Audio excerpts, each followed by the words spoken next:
These are the most disappointing NFL teams this season. Part 2. Number 1, the Lions. I would say that the Lions have been very strange this year. They went 15-2 last year, had the number 1 seed, and they were first round exits. This season, they're 8-8 right now. They're last in their division in the NFC North. Losing both of your coordinators does something to you. And to be honest, Jared Goff in the playoff has only an 85 passer rating. They do have some bright spots. They have Jahmyr Gibbs as one of the best running backs in the league. They still have Amon-Ra. They still have Goff, but the offensive line regressed from last year, but they still have Penei Sewell, who's the best offensive lineman in the NFL. This season, they were 8-5 at one point, and they've lost 3 straight games. I think they are the most disappointing team in the NFL this season.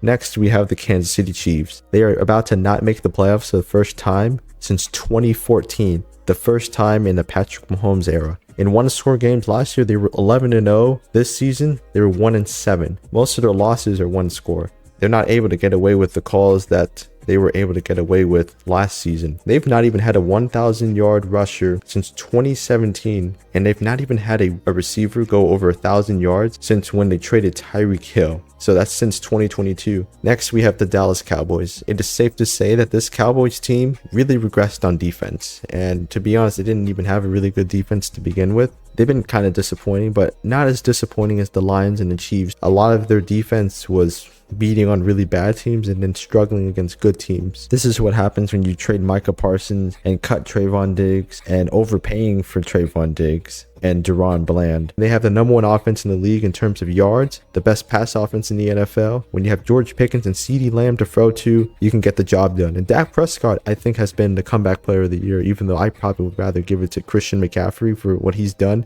Number 1 offense, but their defense at one point was the worst defense in the NFL. You have to score a lot of points to keep up because your defense is not going to be able to stop anything. It kind of reminds me of the Cincinnati Bengals from last year. They had one of the best offenses in the league, but their defense was so terrible. Comment for a part 3 if needed.